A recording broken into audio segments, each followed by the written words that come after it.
మనకిప్పుడు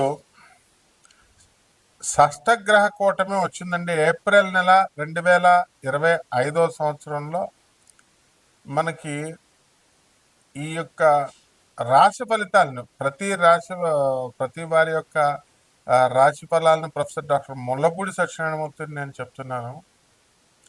ముందుగా మనకి ఏప్రిల్ నెలలో ఉండేటటువంటి గ్రహస్థితి మనకి ఏ విధంగా ఉంటుందంటే, మొన్నటిదాకా షష్టగ్రహ కూటమి బుధ, రాహు, శని, రవి, ఆ తర్వాత శుక్ర గ్రహాలు మీనరాశిలో ఉండడం, ఆ తర్వాత గురుగ్రహము వృషభ రాశిలో ఉండడము, కేతువు కన్యారాశి, ఆ తర్వాత చక్కగా మనకి కుంభరాశిలో శని గ్రహాలు ఉంటున్నాయి కదా. ఇప్పుడు ఏప్రిల్ నెలలో మనకి మారేది ఒకే ఒక గ్రహం అండి. మార్చి 29న 2025 సంవత్సరంలో మనకి శని మారుతున్నాడు కుంభరాశి నుంచి మీనరాశికి. ఇక మిగతా గ్రహాలన్నీ కూడా యథాతథంగా ఉన్నాయి, మేజర్ గ్రహాలు. కాబట్టి ఈ యొక్క మార్చి 14 తర్వాత మనకి ఏప్రిల్ 14 వరకు రవి మీనరాశిలో ఉంటాడు.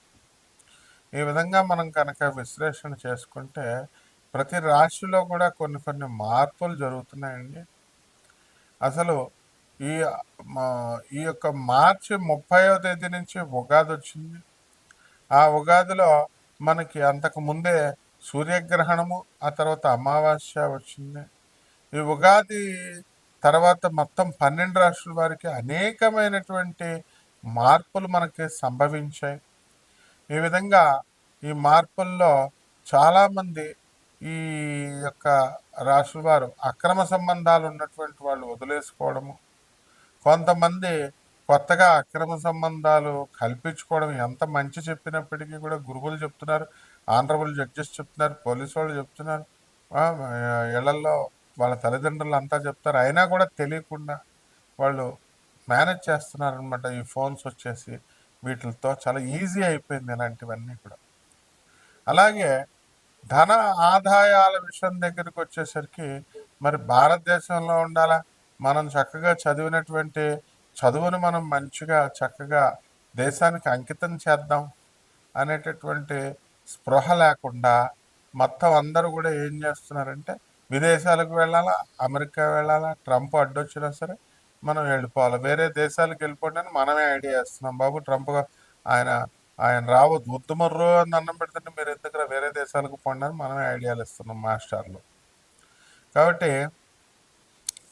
ఏది ఏమైనప్పటికీ కూడా మీరు సంతానం లేదండి అని బాధపడేటటువంటి వాళ్ళ, మన శుక్ర మూడ వెళ్ళిపోయింది 28వ తేదీతో మార్చి. కాబట్టి గ్రహాలన్నీ కూడా పటిష్టంగా పనిచేయడం ప్రారంభించాయి. మొత్తం 12 రాష్ట్రాల వారికి కూడా ఏ ఏ వ్యాపారాలు మనం స్టార్ట్ చేసుకోవాలి, ఏ ఏ వ్యాపారాల్లో మనం సక్సెస్ అవుతాం, వీటన్నిటికి కూడా మూల కారణం ఎథిక్స్, మారల్స్. ఇవి లేకుండా మీరు ఎంత పునాదులు వేసుకున్నప్పటికీ కూడా మీకు జరగవు. ఏమన్నా గురుగారు మీరు చెప్పినట్టు వింటామండి, మేము చాలా చక్కగా చేసుకుంటామండి, ఏ రెమెడీస్ చెప్పండి అని చాలామంది అడుగుతూ ఉంటారు. గురువు అనేది మీ ఇష్టం వచ్చినట్టుగా ఆ పదాన్ని ప్రయోగించకూడదు నాయన. గురువు అనేది సంథింగ్ వెరీ హై అనమాట. అది ఆ లెవెల్లో చాలా జాగ్రత్తగా మనం గురువు అనేటటువంటి మనం నమ్మామనుకోండి, ఆ మాట ఇచ్చామనుకోండి గురువు అని, ఆ గౌరవం ఇవ్వాలా. శ్రీకృష్ణ పరమాత్మ సాందీపని మహర్షిని గురువుగా ఆయన చెప్పినప్పుడు ఆయన ఏం చెప్తే చేసేవాడు అనమాట. అంత గౌరవం ఉండాలి. అలాగే మనకి ఈ యొక్క చాలా కంత్రి తెలివితేటలు ఎక్కువైపోయినాయండి జనాలకి. యూట్యూబ్లు చూసేసి ఈడేం చెప్పాడు, ఆ జ్యోతిష్కుడు ఏం చెప్పాడు. ఇప్పుడు కోయోడు కూడా చెప్తున్నాడు, ఆడు ముందు బ్రహ్మశ్రీ అని పెడుతున్నారు ఛానల్ వాళ్ళు, ఏంటంటే వ్యూస్ కావాలని చెప్పి. కోయోడుకు బ్రహ్మశ్రీ ఏంటండి? ప్రపంచ ప్రఖ్యాత అని ఒకడు పెట్టుకుంటాడు, ఐకాన్ ఆస్ట్రాలజర్ అని ఒకడు పెట్టుకుంటాడు. ఇలా రకరకాల ఎవడు లెజెండరీస్ వీళ్ళంతా ఏం చదివారు అసలు, వీళ్ళ గురువులు ఎవరు అసలు వీళ్ళు? సో ఈ విధంగా మనకి and what they are telling, వీళ్ళు ఏం చెప్తున్నారండి, జ్యోతిష్కులందరినీ మెస్మరైజ్ చేసేసాం, ఎప్రడైజ్ చేసేసాను, నా దగ్గరకు వచ్చేస్తారు, నేను చాలా గొప్ప, నేను ఈ మందు ఇస్తాను, మరుగు మందు ఇస్తాను, వశీకరణం చేస్తాను, ఇలా రకరకాల ఇది వచ్చింది. కాబట్టి ఇవన్నీ కూడా మీరు they are fit for nothing అనమాట. And when you open your mouth, మనం men can assess. So people are very wise. We have to propagate the glories of our Gurudev, Jagadguru Adishankaracharya. And మీ విదేశాలకు వెళ్ళడం గొప్ప కాదు, అక్కడ ఎథిక్స్ నేర్పించి పంపించాల తల్లిదండ్రులు.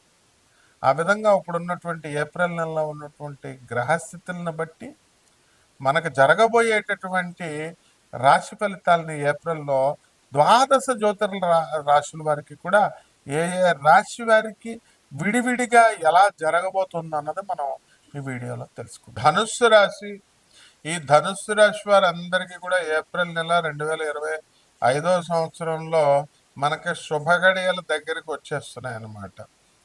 మనకి ఇంకా కొంత ఈ యొక్క అప్పుల బాధలు, ఆ తర్వాత ప్రేమ వ్యవహారాలు, ఇంకా ఆకర్షణలో ఉండిపోతారు ధనుసు రాశి వాళ్ళు. వ్యాపారాలు చేయండిరా బాబు అని తల్లిదండ్రులు పొలాలు తాగట్లు ఎట్టిస్తే నాలుగు డబ్బులు సంపాదించి ఒక శుభ్రంగా మంచిగా అయిన తర్వాత దేన్నో దాన్ని సెటప్ పెట్టేసుకుంటే పిల్లల తల్లిని ఎట్లా? పోనీ అది ఏమన్నా మంచిది అనుకుంటే అదేమో నాకు 35 సంవత్సరాలు అని ఏ సంవత్సరంలో అడిగినా నేను ఎప్పుడు చూసినా 35 సంవత్సరాలు అంటది. అది దాని కూతురికే అడ్డగాడిది లేక 32 సంవత్సరాలు ఉన్నాయి. ఇటువంటి వాళ్ళతో మరి చేస్తే ధనుసు రాశి వాళ్ళ పరిస్థితి ఏంటి చెప్పండి, మీరే చెప్పండి అసలు. కాబట్టి ధనుసు రాశి వాళ్ళకి ఇంకా మనకి శత్రువుల పీడ ఉంటుంది కాస్త. ఇప్పుడు మీ ప్రేమ వ్యవహారాల్లో దిగిపోయి మీరు అంతా కూడా ఏదో అపరకోటేశ్వరులాగా మరి బిల్డింగ్ల మీద బిల్డింగ్లు వాళ్ళ దగ్గర డబ్బులు తీసుకొని కొంత ఏదో కన్సెషన్ ఇచ్చి మొత్తం మీద ఈ యొక్క తొడ సంబంధం వల్ల రాసేస్తూ ఉంటారు కదా కొంతమంది. అంటే 0.1% వాళ్ళు అలా ఉంటారు. దానివల్ల అటువంటి వాళ్ళు లాస్ అవ్వడానికి అవకాశాలు ఉంటాయి ధనుసు రాశి వాళ్ళు.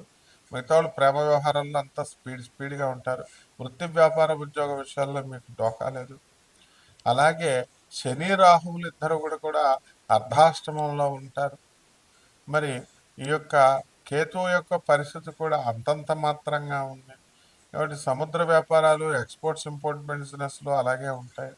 ఎలక్ట్రానిక్స్ ఇండస్ట్రీలో ఉన్న వాళ్ళు మట్టి కట్టుకుపోతారు. సాఫ్ట్వేర్ ఇండస్ట్రీలు ఎత్తేసుకుంటారు దుకాణాలు, అలా యుఎస్లో పెట్టినా లండన్లో ఉన్నా.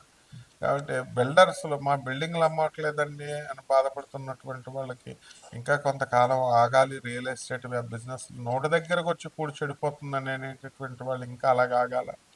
ఇవన్నీ కూడా మీ స్వయంకృత అపరాగాలు. మరి ఎవరైతే బిల్డర్లు మరి ఈ యొక్క స్థలాలు ఉన్నటువంటి వాళ్ళు ఉన్నారో దురాశకు వెళ్ళిపోయి ఒక పాత అబద్ధాల భూమిని తీసుకొచ్చేసారు.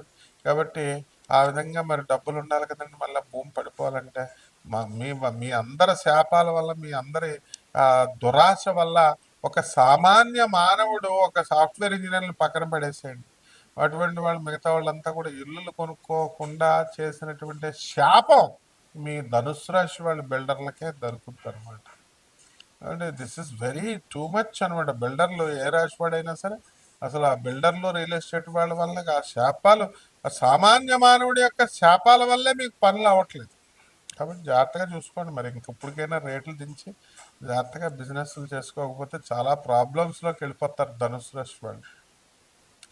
అలాగే ఈ ధనుసు రాశి విద్యార్థులు ఎవరైతే ఉన్నారో చదువులో 0, వాట్సాప్లో లవ్ అఫేర్లు బాగా ఎక్కువ, తర్వాత ఫోన్లు గంటల సోది కబుర్లు. ఏంటి అసలు మీకు సోది కబుర్లు ఏంటి అసలు ఫోన్లో? ఎవరాళ్ళు అవతలాళ్ళు? ఆడవాళ్ళకి మీకు మగవాళ్ళతో పని ఏంటి అసలు? మగవాళ్ళకి మీకు ఆడవాళ్ళతో పని ఏంటి అసలు? చదువులకు సంబంధించి ఒక డిస్కషన్, ఒక మక్కువతో సోది ఎలాగ చచ్చిపోతారనమాట కాబట్టి ధనుసు రాశి వాళ్ళందరికీ కూడా మనకి ఈ బంగారం తాగట్టెట్టుకుంటారండి. ఈ బంగారం తాగట్టెట్టినటువంటి వాళ్ళంతా కూడా సెక్యూరిటీలు పెట్టేవండి చిట్టిపాట్ల వ్యాపారాలు అంతా కూడా ఈ బంగారం లాస్ అయిపోవడానికి అవకాశాలు ఉన్నాయి.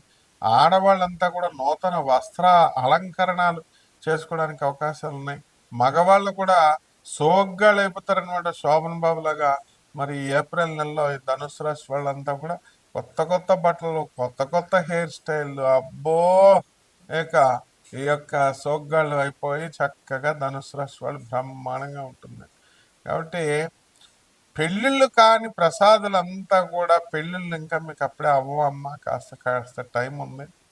ఇక అమ్మాయిలైతే మాత్రం అసలు డిమాండ్స్ అనమాట. ఏంటంటే ఆడు సాఫ్ట్వేర్ అయ్యి ఉండాలి, ఆడు అమెరికాలో ఇల్లు ఉండాలి, ఆడికి ఇదివరకు ఇండియాలో ఇల్లు అడిగేవారు, ఇప్పుడు అమెరికాలో ఇల్లు అడుగుతున్నారు. నాయన ఉండేదేమో ఆడు ఇక్కడ ఇండియాలో, ఇల్లేమో అక్కడ అమెరికాలో ఉండాలి. ఈ రకమైనటువంటి డిమాండ్స్ ఈ అమ్మాయిల యొక్క దెబ్బతో మగవాళ్ళు పెళ్ళి అంటే భయపడిపోయి 50% మంది పెళ్లిళ్ళు చేసుకోకుండా మిగిలిపోయారు. ఇదంతా కూడా ఆడపిల్లల యొక్క ప్రభావం అనమాట. అమ్మ అలా చేయకండి, కాంప్రమైజ్ అవ్వండి అమ్మ. మామూలు వాళ్ళే చక్కగా మంచిగా చూసుకుంటారు. కావాలంటే చక్కగా రాఘవేంద్రరావు గారి సినిమాలు, కె విశ్వనాథ్ గారి సినిమాలు చూడండి అమ్మ. కాబట్టి ఈ విధంగా ఈ యొక్క ధనుసు రాశి వారందరూ కూడా commercial tax, income tax, revenue, police డిపార్ట్మెంట్స్లో వాళ్ళకి అందరికీ కూడా ప్రమోషన్స్ కోసం ఎదురు చూస్తున్నటువంటి వాళ్ళకు ప్రమోషన్స్ రావడానికి అవకాశాలు ఉన్నాయి. కాబట్టి ఈ రకంగా మనకి ఈ ఎవరైతే సాత్వికంగా ఉంటారో, మనం ఎలాగ బ్రెయిన్లెస్గా చేసేస్తామంటే మనకు గురుబలం తగ్గిపోయినప్పుడు అసలు గురుబలం లేదనమాట. దానివల్ల ఏమవుతుంది, సాత్వికంగా ఉన్నటువంటి ధనుస్సు రాశి అమ్మాయి, మాకు శిష్యురాలు ఒక అమ్మాయి ఉంది. అమ్మ పెళ్లి చేసుకుంటే ఎవరిని చేసుకుంటారండి మీరు? ఒక ఇంజనీర్, ఒక డాక్టర్, లేకపోతే ఒక సామాన్య మానవుడు, చక్కగా ఏదో పోషించగలిగేటటువంటి వాడు, గౌరవప్రదమైనటువంటి, కష్టపడి చిన్న ఉద్యోగమైనా పర్వాలేదు, అటెండర్ అయినా పర్లేదు, కష్టపడి న్యాయంగా ధర్మంగా పెళ్లి చేసుకునేవాడిని అడుగుతాం మనం. ఎవడైనా దొంగని పెళ్లి చేసుకుంటారంటాడండి? పోలీస్ కేసులు ఉన్న దొంగని చేసుకుంటాడండి? అటువంటి పోలీసు వాళ్ళు కేసులు ఉన్నటువంటి దొంగని పెళ్లి చేసుకోవడానికి కూడా, అంటే బ్రెయిన్లెస్ యాక్టివిటీస్ అన్నీ కూడా. ఆ అమ్మాయి ఎలాగైతే ఆ దొంగని చేసుకుంటానందో ఆ విధంగా దొంగని చేసేసుకుంది ఏకంగా. ఆ రకంగా ధనుస్సు రాశి వాళ్ళంతా కూడా ఈ ఏప్రిల్ నెలలో ఇంకొంతకాలం బ్రెయిన్లెస్ యాక్టివిటీస్, బ్రెయిన్లెస్ నిర్ణయాలు తీసుకుంటారు. దీనికి పరిష్కారాలుగా మీరు ఏం చేసుకోవాలంటే, మనకు శని జపం చేసుకోండి, శని స్తోత్రాలు చదువుకోండి, రాహు జపం చేసుకోండి, రాహు స్తోత్రాలు చదువుకోండి. అండ్ రాహుకి కిలోంపావు నల్ల నువ్వుల్ని, నల్లని వస్త్రాలని, తర్వాత ఈ యొక్క రాహుకి కిలోంపావు మినుముల్ని, ఆవుపేట రంగు ఉన్నటువంటి వస్త్రాలని, ఆ శనికేమో నల్లని వస్త్రాలని, నల్లని నువ్వుల్ని మీరు శనివారం నాడు ఉదయం 8 గంటలకి దానం చేసుకోండి. బ్రహ్మాండంగా తొడకొట్టి మరి హీరోలు అయిపోతారనమాట. మీరంతా కూడా మీ పనుల్లో నెంబర్ 1 అవుతారు. శోభమస్తు.